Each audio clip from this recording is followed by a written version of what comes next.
13 heures.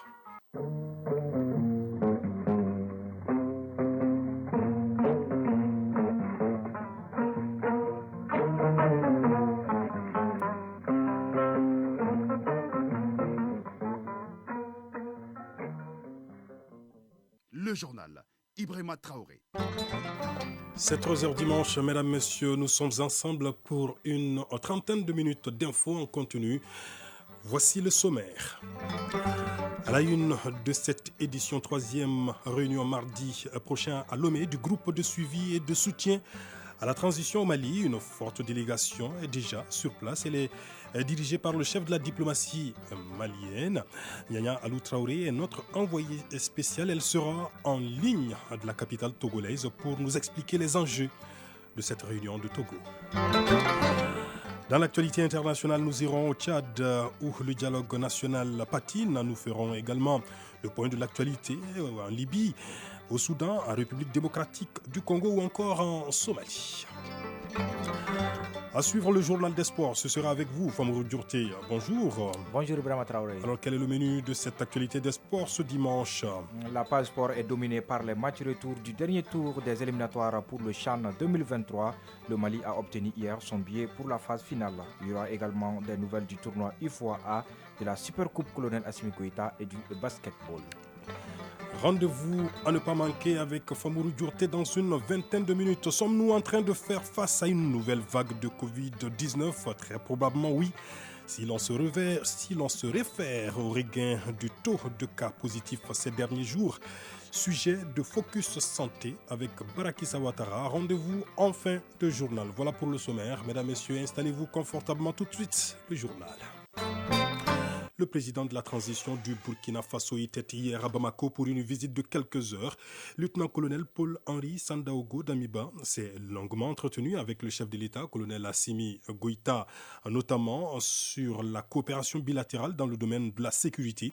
Les présidents maliens et burkinabés se sont quittés sur une note d'optimisme et entendent s'investir davantage à œuvrer ensemble pour le bonheur des peuples maliens et burkinabés. Lieutenant-colonel Paul-Henri Sandaogo Damiba s'est exprimé à l'issue des échanges. L'écoutons.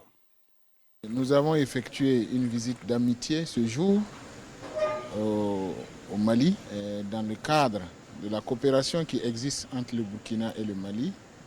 Mais aussi il était de bon ton pour nous qui sommes dans une période de transition de venir auprès des autorités de la République du Mali pour aussi avoir un cadre de partage et d'échange autour des défis auxquels sont confrontés les transitions du côté Mali et aussi du côté du Burkina Faso. Quels sont ces défis? Les défis, vous le savez, le Burkina et le Mali, nous avons autour de 1400 km de frontières qui sont, ces 1400 km de frontières connaissent de l'insécurité. C'était essentiellement autour des questions sécuritaires que nous avons eu des échanges avec le président Goïta. Et qu'est-ce que vous avez convenu au terme des échanges? Nous entendons en tout cas dans les jours à venir mieux examiner et renforcer les partenariats militaires qui existent entre nous pour davantage relever les défis sécuritaires auxquels les populations, nos peuples sont confrontés. Également dans l'actualité, troisième réunion du groupe de suivi et de soutien à la transition au Mali, rencontre prévue mardi à Lomé au Togo. Le ministre des Affaires étrangères et de la coopération internationale, Abdoulaye Diop, est déjà sur place. On en parle avec notre envoyé spécial dans la capitale togolaise, Nyanya Alou Traoré, en direct avec nous. Bonjour Nyanya. Bonjour Ibrahima. Alors, quels sont les enjeux de cette troisième réunion du groupe de suivi et de soutien à la transition au Mali prévue mardi? Écoutez, le ministre des Affaires étrangères et de la coopération internationale est à Lomé, comme vous l'avez dit, depuis hier samedi. Abdoulaye Diop et d'autres membres du gouvernement annoncés vont prendre part à la troisième réunion du groupe de suivi et de soutien à la transition au Mali qui s'y tiendra le mardi prochain sous la présidence du président togolais fort Niasimbe. Ibrahim Traoré, ce qu'il faut savoir, cette troisième réunion du groupe de suivi et de soutien à la transition au Mali était initialement prévue le 8 janvier 2022. Elle a été reportée à la demande du président de la Commission de l'Union africaine. Finalement, ce 6 septembre, à l'ONU, sera mise à profit par notre gouvernement pour mettre en évidence la pertinence des orientations stratégiques des autorités de la transition, une large adhésion de la communauté internationale aux actions entreprises ainsi que les défis qui se posent dans ce exercice. La rencontre sera surtout l'occasion pour le Mali de faire le point des progrès réalisés dans le cadre du processus de la transition avec un accent particulier sur l'état de la mise en œuvre des réformes politiques et institutionnelles, l'état de préparation des élections générales et la situation économique du pays. Les points relatifs aux questions humanitaires de défense et de sécurité et à l'état de mise en œuvre de l'accord pour la paix et la réconciliation au Mali issu du processus d'Alger feront aussi l'objet de communication. La cérémonie d'ouverture est donc prévue pour ce mardi en présence de nombreuses personnalités, notamment les représentants de la CEDEAO, des Nations Unies et du commissaire à la paix et à la sécurité de l'Union africaine, Ibrahim Traoré. Alors, Nyanya Alou Traoré, vous êtes à Lomé. Un mot de la libération des 3 soldats féminins ivoiriens. L'annonce a été faite hier lors d'un point de presse. Vous étiez sur place, hein? Ah oui, effectivement. Et si l'on peut se permettre l'expression Ibrahim Traoré, le ciel s'éclaircit entre Bamako et Abidjan grâce à la mission togolaise, la libération des soldats féminins. La nouvelle a été donnée à la presse en une soirée au ministère togolais des Affaires étrangères.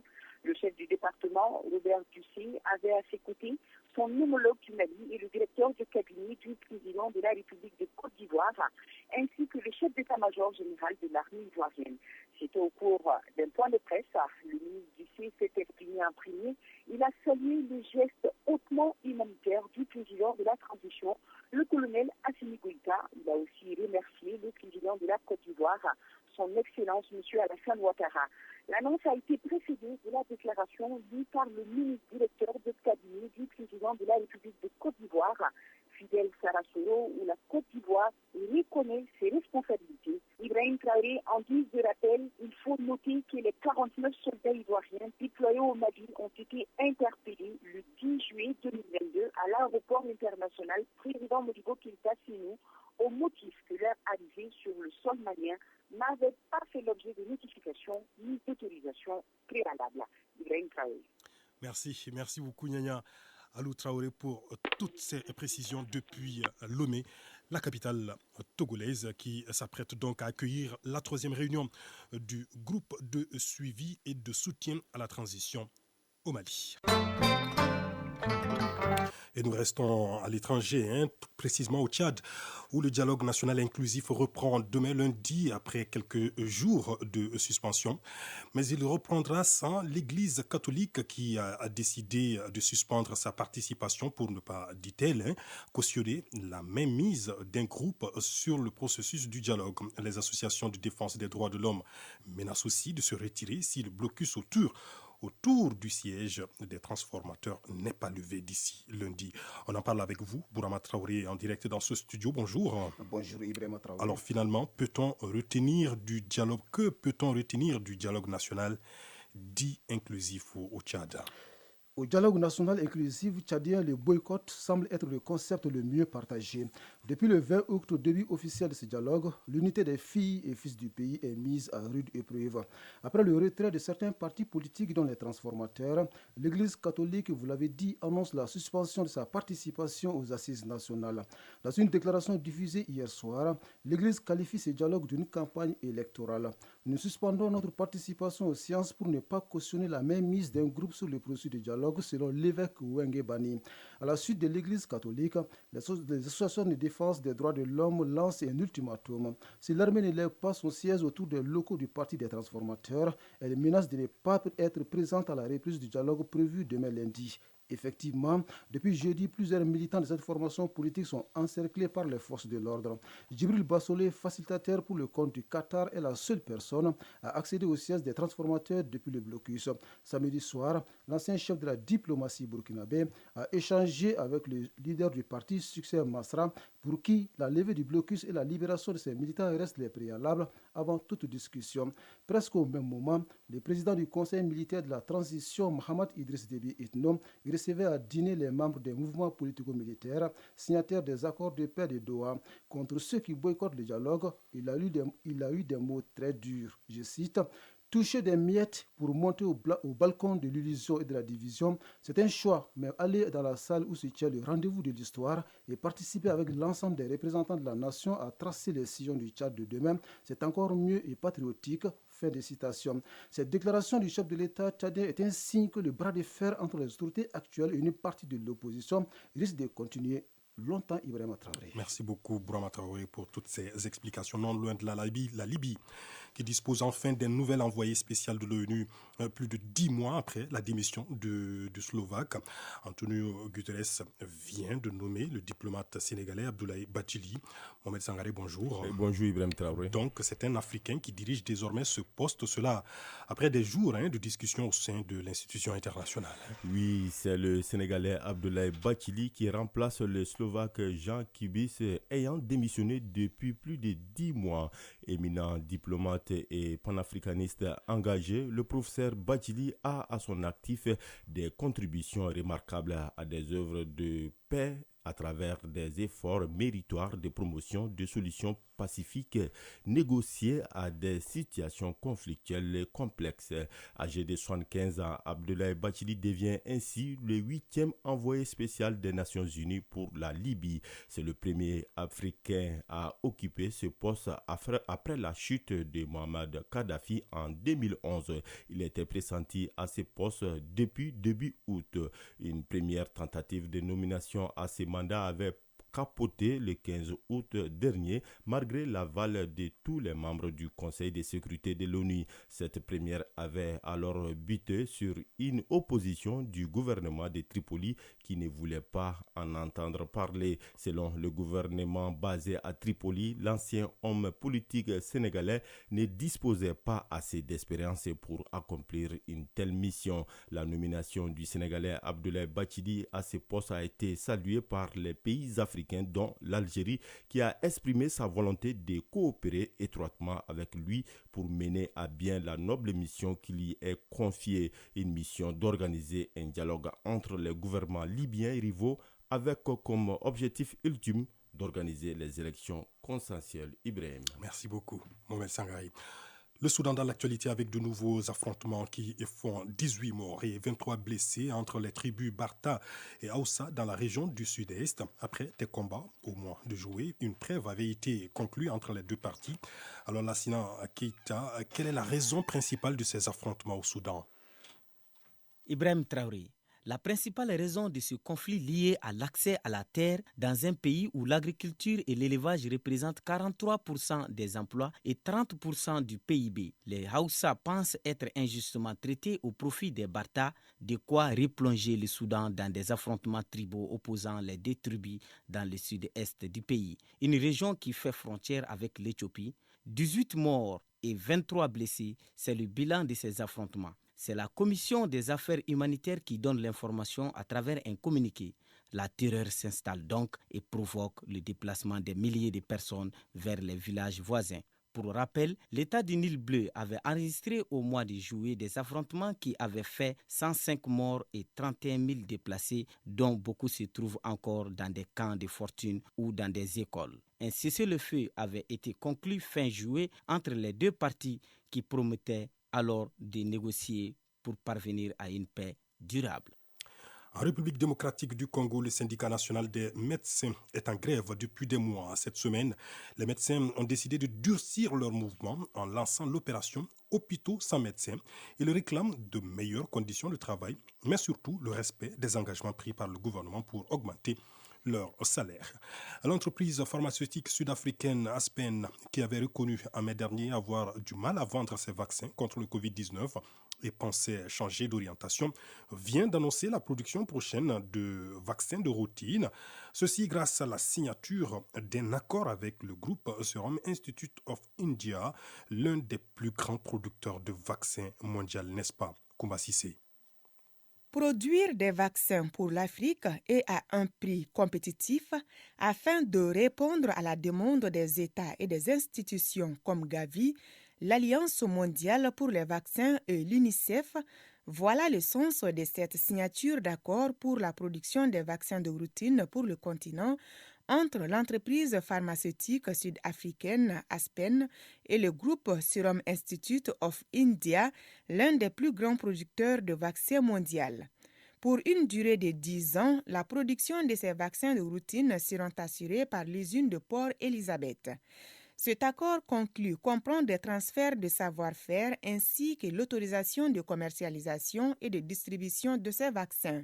Aspen précise également qu'il existe un engagement de bonne foi entre les parties pour inclure à l'avenir de nouveaux produits ou de nouvelles versions des produits. D'après l'entreprise Aspen, cet accord a été anticipé et elle attend des financements de la Fondation Bill Melinda Gates et de la Coalition pour les innovations en matière de préparation aux épidémies. Depuis l'épidémie de COVID-19, plusieurs initiatives ont été engagées pour réduire la dépendance du continent aux approvisionnements extérieurs. Une usine de production de vaccins est en cours de construction au Sénégal, par exemple une autre au Cap en Afrique du Sud. Le Centre africain pour le contrôle et la prévention des maladies estime que moins d'1% des vaccins nécessaires aux Africains sont produits sur le continent, ce qui crée un risque important pour la sécurité sanitaire. De Covid-19, il en sera question dans Focus Santé avec Barakissa Ouattara, mais dans le reste de l'actualité internationale, nouvelle attaque des islamistes Shebab dans le centre de la Somalie, une attaque qui s'est déroulée dans la nuit de vendredi à samedi et a fait au moins 19 civils morts. Selon le dernier bilan, il y a 2 semaines, c'est un hôtel de la capitale Mogadiscio qui avait été visé par les islamistes. C'est la première fois que cela se produit depuis environ 5 ans. Le Hamas, mouvement islamiste armé au pouvoir dans la bande de Gaza depuis 2007, a exécuté ce dimanche 5 Palestiniens, dont 2 pour collaboration avec Israël. Les 3 autres l'ont été en raison d'affaires pénales, a annoncé dans un communiqué le Hamas, affirmant que les condamnés avaient tous obtenu au préalable leur plein droit de se défendre devant la justice locale. Ce dimanche, les Chiliens votent pour dire s'ils approuvent ou non le texte de la nouvelle constitution écrite par une assemblée élue paritaire. C'est une première mondiale et avec la participation des peuples indigènes, le texte a été largement débattu. Le débat très polarisé, c'est ce qu'on pouvait retenir de l'actualité internationale. Retour à l'actualité nationale juste après ce jingle. La Commission du développement rural du Conseil national de transition vient de boucler à Fana sa mission de supervision de la campagne agricole 2022-2023. À Fana, comme dans toutes les autres localités visitées, la mission a constaté le retard ou la non-distribution des engrais aux producteurs, ce qui a impacté l'évolution de la campagne. Le point avec nos envoyés spéciaux Agibou Koulibaly et Abouakar Traoré.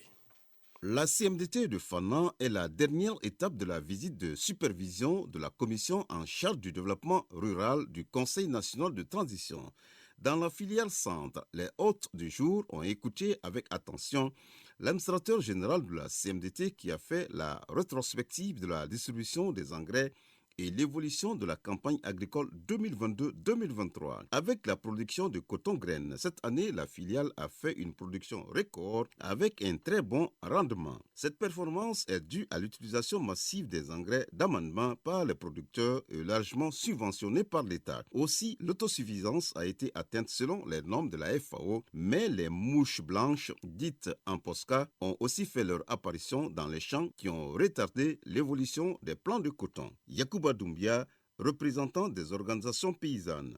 Cette année, à Fana, l'hivernage a commencé partout, car nous avons tous semé ensemble jusqu'à la levée des semis. Après cette levée des semis, le coton a besoin d'engrais. C'est en ce moment que nous avions eu des difficultés d'engrais. Actuellement, sur les 100%, l'urée n'a pas eu 50% pour être distribuée. C'est la principale difficulté. Issa Sidibé, administrateur général de la filiale CMDT Fana. La campagne a démarré dans un esprit suffisamment apaisé avec l'engouement et l'engagement de l'ensemble des acteurs. Le financement de la campagne par rapport à la subvention des engrais stratégiques tels que le complexe coton, le complexe céréales, l'urée, le Ferrenova, le PNT et la chaux agricole. Le prix de 285 francs le kilogramme de coton. Tout ça a été de concours à encourager les producteurs à emblaver la superficie. Le chef de la mission de la commission en charge du développement rural a rassuré les organisations paysannes et les cadres de la CMDT que toutes les dispositions seront prises pour ne pas tomber dans les mêmes erreurs. Suleiman Dambélé, chef de mission, membre de la commission en charge du développement rural du CNT. On nous fait ressortir quand même de l'avancée positive des semis. Ça, c'est fort encourageable. Et aussi de l'appui conseil des agents, des offices, aussi bien que de la CMDT. Ça aussi, c'est très bien dans l'ensemble. Et surtout, l'appui conséquent des hautes autorités du gouvernement et qui est allé de 15 à 17 milliards au service du monde agricole. Mais le couac est que le constat qui ressort partout, c'est le retard accusé dans la mise à disposition des engrais. Cette mission de supervision de la campagne agricole 2022-2023 à l'intérieur du pays a comblé toutes les attentes selon les membres de la commission du développement rural, de l'environnement, de l'assainissement, de l'eau et de l'énergie du Conseil national de transition.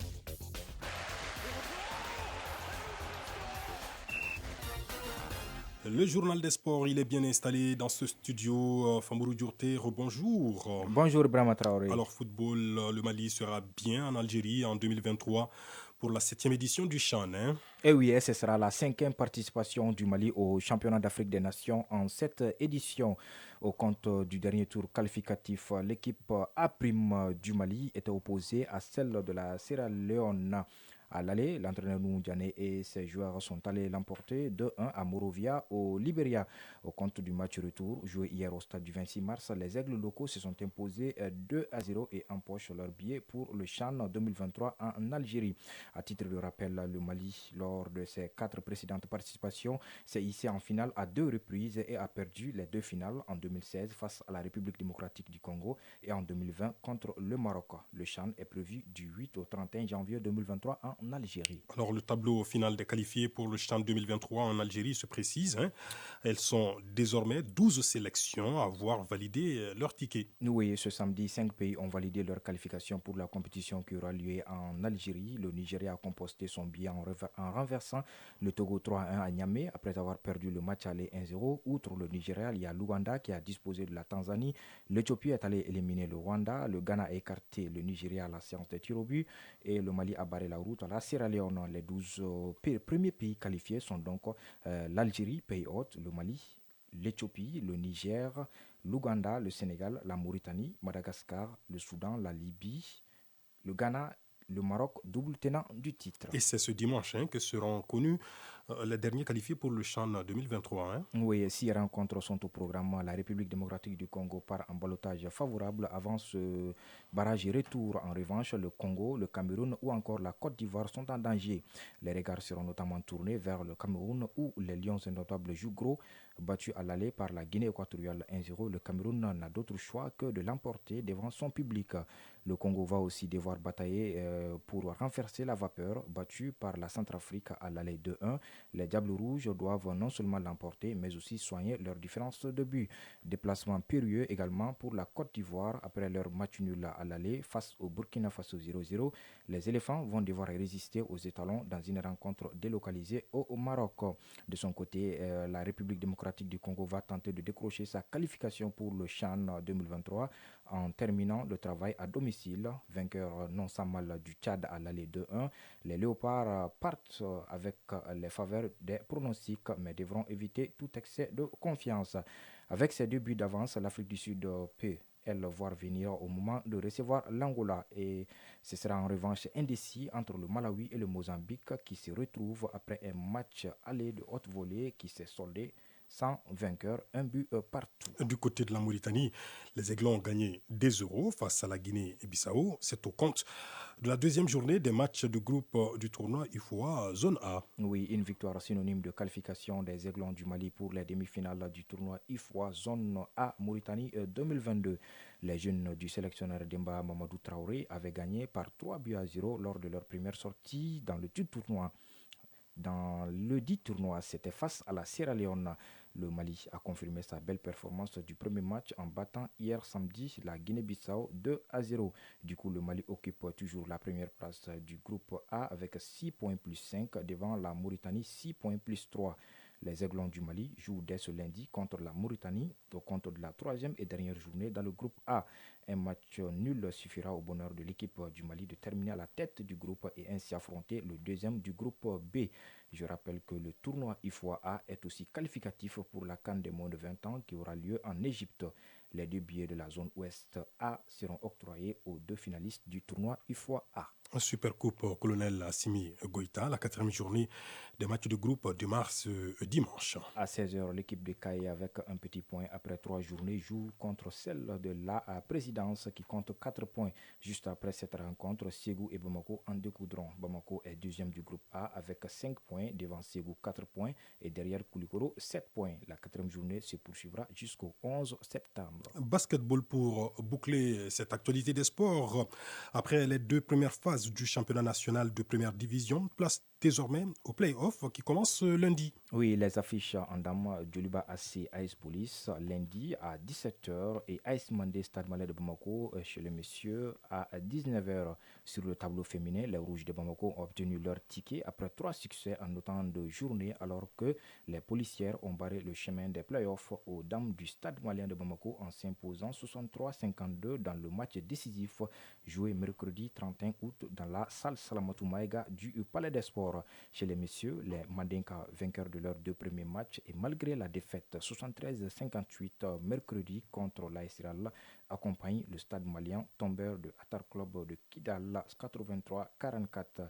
Les playoffs débutent ce lundi 5 et ce jusqu'au 9 septembre. Sur les 5 matchs, l'équipe qui engrangera 3 victoires sera sacrée championne de la saison. Merci beaucoup pour toutes ces informations sportives, Famuru Djourté. Focus Santé.